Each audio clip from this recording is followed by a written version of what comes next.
The Oklahoma Sooners are hoping that a big addition from the offseason is going to make the biggest difference. Paul Finebaum had something to say about John Mateer. We'll discuss that coming up next here on Locked On Sooners.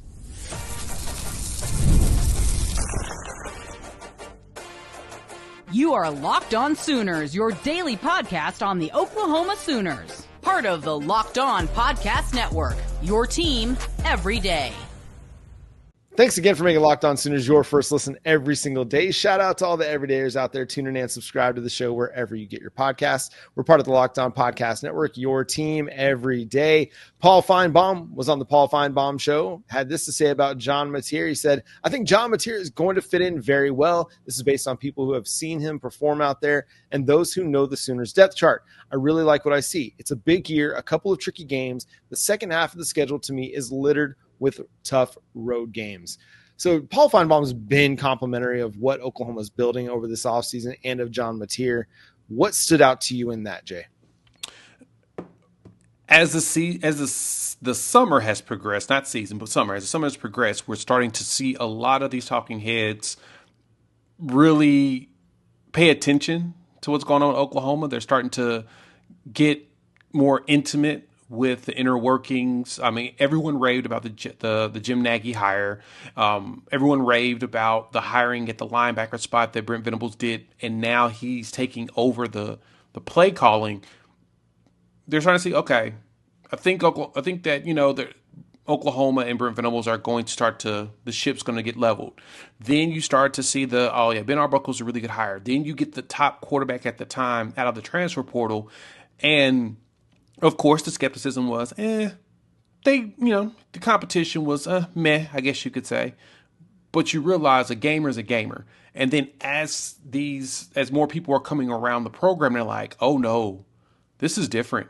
And they're starting to watch the film of John Mateer. They're like, oh no, kid's different.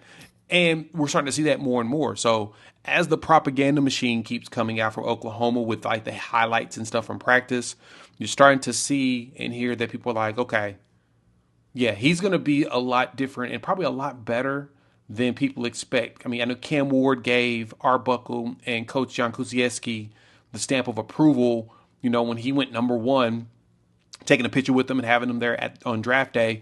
That they were an integral part of his development.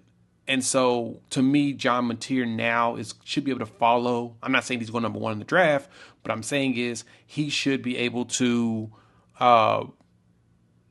exceed all expectations when it comes to that. And I think Paul Finebaum, as we're getting closer to the year, is seeing and hearing more and more of that from a lot of people around him, that now he's jumping on board as well.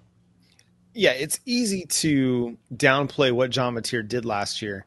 At the same time, we've seen players make the jump. Diego Pavia was able to make the jump from New Mexico State to beat Alabama.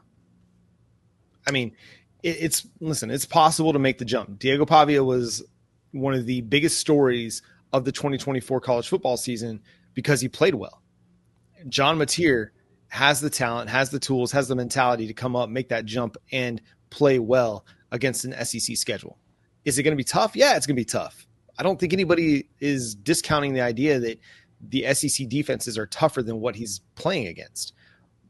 But you don't make this move unless you think he can make the jump. You don't add him unless you think he's ready to take on that level of competition. Is he going to put up 40 total touchdowns and nearly 40,000 total yards? Maybe not. But if the defense is as good as we hope it's going to be or think it's going to be, you don't need him to. You need him to put up 3,500 total yards and 30-something total touchdowns, and that's fine with the Jaden Ott in the backfield and Xavier Robinson and Taylor Tatum. You don't have to ride John Mateer and have him carry you in every single game. Hopefully that's the case. Yeah. If you do have to ride him and he does have to carry you, you have bigger problems. But he should be able to go in there and play the John Mateer ball, but not have to be the end-all, be-all like we've seen in years past because you didn't have a defense. So I'm encouraged. I'm excited. What did you make of what he said about the schedule? I agree with him. That 5-game stretch in the middle of the season feels really tough for me, for Oklahoma. But the other thing, John, is, and we talked about this, ad nauseum, is Oklahoma has some built-in breaks, especially for those road games. Like they don't have a single back-to-back road game.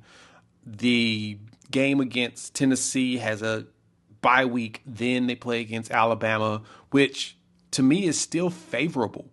Mm-hmm. Nobody else really has that. And we'll break down the schedule later on to really go in and look at, what our opponents are playing right before they play Oklahoma. And a lot of them have complained about that, which is pretty, interesting that's their issue, is that why do we got to play this tough team before we play this other tough team? I think Oklahoma's schedule, they got thrown a bone, even though it's a tough one. But yeah, that middle 5-game stretch and in the end, it's going to be tough. But having your last 2 games of the season at home, to me, is kind of a godsend, especially with how gruesome the schedule can be if the opposition is as good as we expect.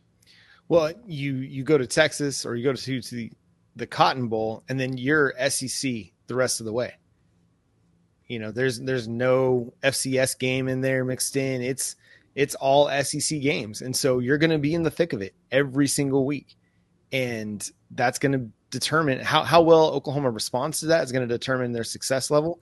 But I think, again, they're going to be more capable of playing this schedule this year than they were last year.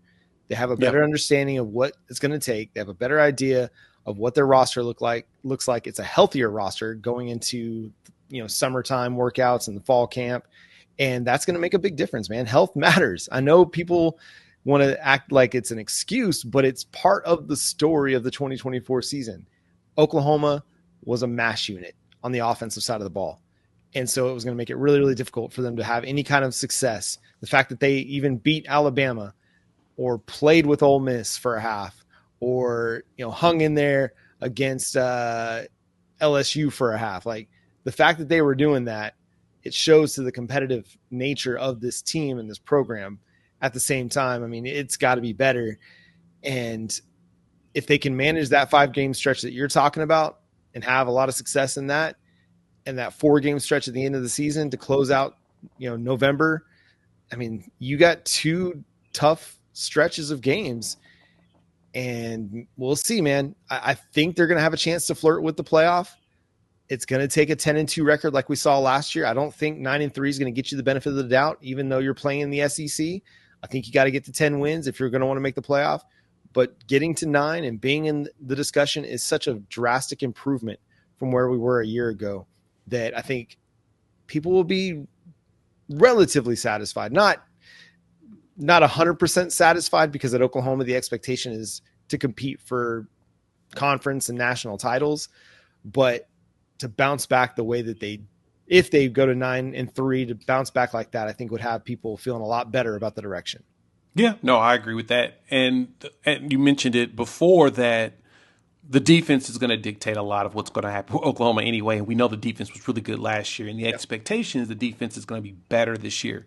So I think Finebaum is even looking at that component of there's not that much pressure on Mateer's back to do everything. Right. He's going to have to do a lot.